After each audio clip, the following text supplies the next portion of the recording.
Kolkata night रायडर्सने Mumbai इंडियन्सचा पराभव केला. हार्दिक पंड्या टीमचा कॅप्टन झाला आणि मुंबई इंडियन्सची अवस्था पहिली होती तशीच झाली. मागील 3 सामन्यांमध्ये हार्दिक पंड्या कॅप्टन होता, सूर्यकुमार यादव, जसप्रीत बुमराह कॅप्टन होता. 3 सामन्यांपैकी 2 सामने मुंबई इंडियन्सने जिंकले होते आणि एका सामन्यामध्ये शेवटच्या बॉलवरती मुंबई इंडियन्सचा पराभव झालेला होता. तर हार्दिक पंड्या टीमचा कॅप्टन झाला आणि परत मुंबई इंडियन्सची दुर्दशा झाली असे म्हणले तर वावगे ठरणार नाही. कारण कोलकाता नाईट रायडर्सने काल मुंबई इंडियन्सचा पराभव केला. मुंबई इंडियन्सने प्रथम बॅटिंग करताना 147 धावा बनवल्या होत्या.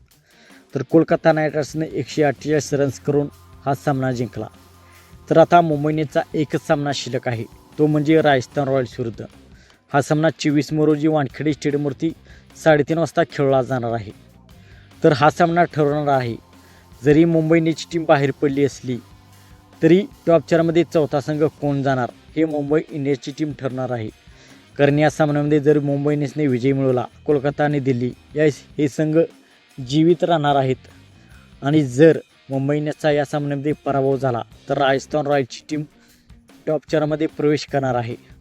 तर मुंबई इंडियन्सचा या IPL मधील शेवटचा सामना 24 मे रोजी मुंबईच्या वानखेडे स्टेडियमवरती 3:30 वाजता हा सामना सुरू होणार आहे. हा सामना लीग स्टेजमधील सेकंड लास्ट सामना असणार आहे. तर मित्रांनो, आपणास काय वाटते, मुंबई इंडियन्स आपल्या घरच्या मैदानावरती राजस्थान रॉयल्सचा पराभव करतील का राजस्थान रॉयल्सची टीम मुंबई इंडियन्सचा पराभव करून टॉप 4मध्ये आपली जागा निश्चित करेल? आपणास काय वाटते आपण कमेंट सेक्शनमध्ये सांगा. चॅनलवरती नवीन असाल तर अशाच क्रिकेटच्या मराठीतून अपडेटसाठी चॅनल सबस्क्राईब करायला विसरू नका. थँक्यू.